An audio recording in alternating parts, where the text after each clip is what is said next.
Seasonal start అయింది. ఇప్పటికే వర్షాలు గూడా జోరుగా పడతా ఉన్నాయి.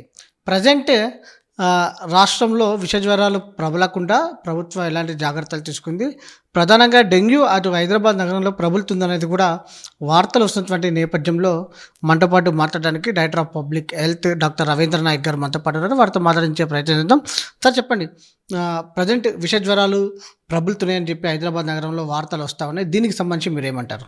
యాహ్! ఇప్పుడు సీజన్ టు సీజన్ మనం మార్పులు చూస్తూ ఉంటాము.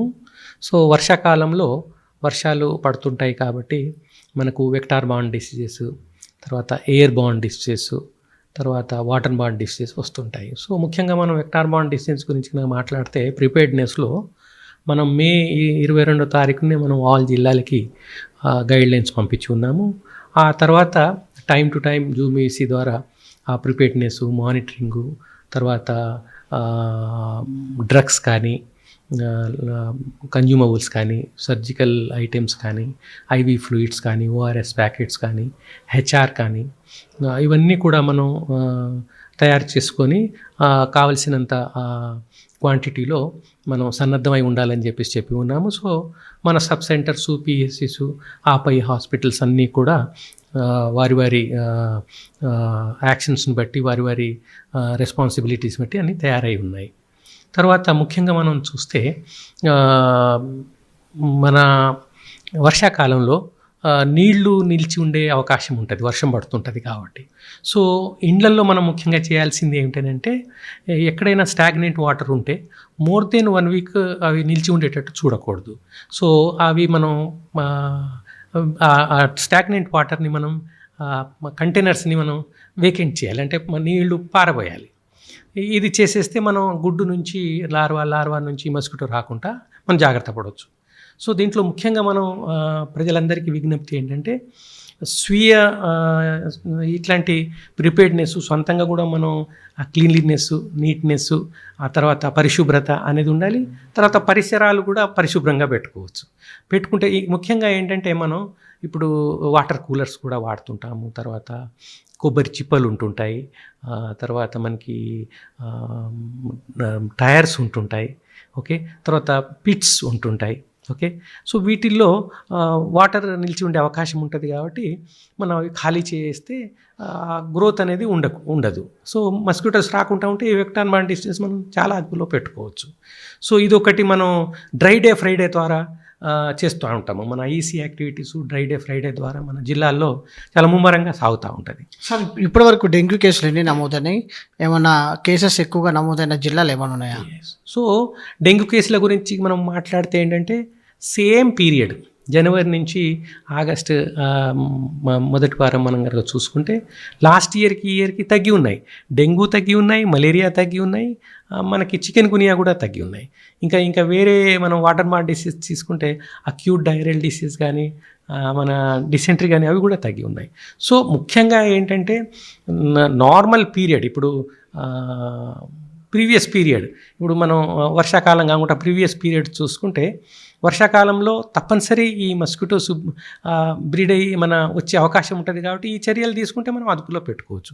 ఇప్పుడు మనం మెడికల్ అండ్ హెల్త్ డిపార్ట్మెంట్ పరంగా ఇప్పుడు హెచ్ఆర్ కానీ, తర్వాత మనకు డ్రగ్స్ కానీ, కన్జ్యూమబుల్స్ కానీ, ఇవన్నీ కూడా మనం సన్నద్ధమై ఉన్నాం కాబట్టి ఎవరికైనా ఏదైనా లక్షణాలు కనుక ఉంటే, ఫీవర్ కానీ, బాడీ పెయిన్స్ కానీ, హెడేక్ కానీ, ఇలాంటివి ఉంటే, లూజ్ మోషన్స్, వామిటింగ్స్ ఇట్లాంటివి ఉంటే తప్పనిసరి వారు మన ప్రభుత్వ ఈ ఫెసిలిటీస్కి వచ్చి.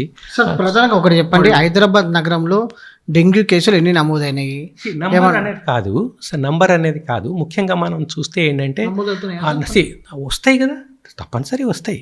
డెంగ్యూ కేసులు వస్తుంటాయి ఇప్పుడు నార్మల్ సీజన్లోనే మామూలుగా ఉంటుంటాయి. ఇప్పుడు ఈ వర్షాకాలంలో కొంచెం అధికమవుతాయి.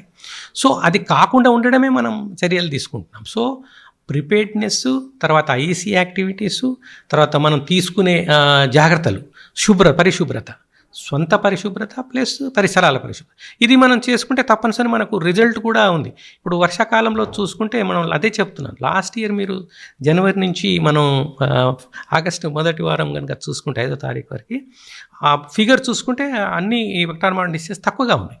బట్ ఒకటి కూడా రాకుండా ఉండాలనే మన బాధ్యతతోటి మనం ఆ ప్రిపేర్డ్నెస్ ఉంటుంది మనకు.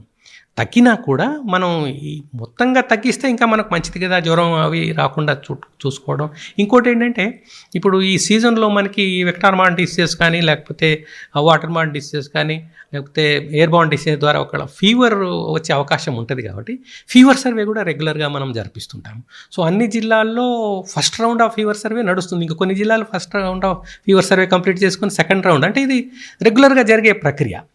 ప్రిపేర్డ్నెస్లో కూడా తరచుగా మనం మానిటర్ చేసుకొని ఆ ప్రిపేర్డ్నెస్ తోటి ముందుగానే మనం చూసుకొని స్టాక్స్ కానీ లేకపోతే ఈ సర్వీస్ కానీ లేకపోతే ఐఈసీ యాక్టివిటీస్ కానీ టైం టు టైం చేస్తున్నాం. ఏజెన్సీ ప్రాంతాల్లో ఎలా ఉందంటారు? ఏజెన్సీ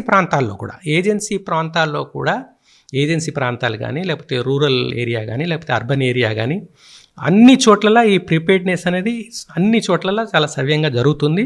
ఎక్కడైనా ఏదైనా గ్యాప్ ఉన్నదని అనిపిస్తే కూడా మన డిస్ట్రిక్ట్ అడ్మినిస్ట్రేషన్లో అందరూ ఇన్వాల్వ్ అవుతున్నారు. లైన్ డిపార్ట్మెంట్స్, డిఎంఎండ్హెచ్ఓస్, మెడికల్ ఆఫీసర్ స్థాయిలో వాళ్ళు. సో అన్నీ సపోజ్ ఎక్కడైనా అవుట్ బ్రేక్ ఉన్నదని అనిపిస్తే సమాచారం వస్తే పిఎస్సి లెవెల్లో ర్యాపిడ్ రెస్పాన్స్ టీమ్ ఉంటుంది, ప్లస్ మనకు డిస్ట్రిక్ట్ లెవెల్లో ర్యాపిడ్ రెస్పాన్స్ టీమ్ ఉంటుంది.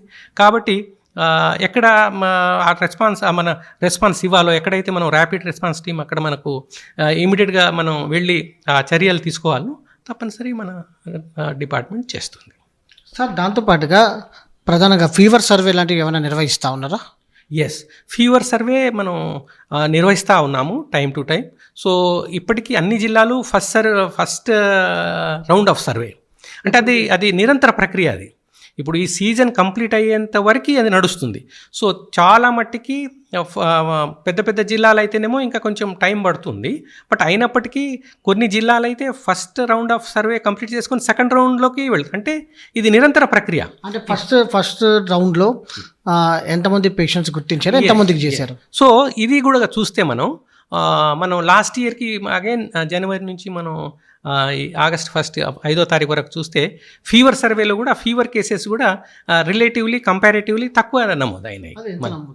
ఫిగర్ ఉంటుంది, సో తక్కువ నమోదైనాయి, కంపారేటివ్లీ తక్కువ నమోదైంది.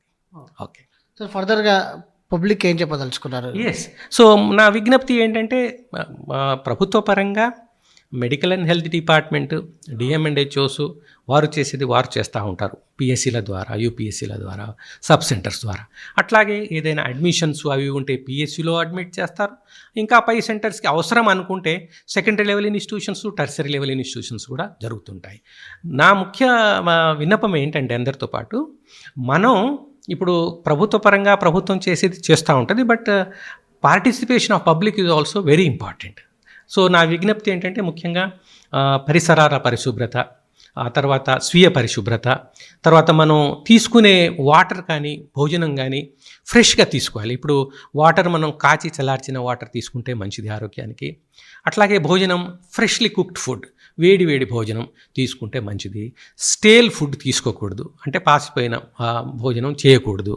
ఇట్లాంటి మనం జాగ్రత్తలు తీసుకుంటే, ఇంకొకటి మనం ఇంటి చుట్టూ ఇప్పుడు ఇంతకుముందు వివరించినట్టుగా స్టాగ్నేట్ వాటర్ ఉంటే అవి పారవేయాలి. సో ఈ విధంగా మనం జాగ్రత్త తీసుకుంటే మనం ఈ బీమార్ల బాడీ లేకపోతే ఈ వెక్టార్ బార్న్ డిసీజ్ బారిన పడకుండా జాగ్రత్త పడవచ్చు.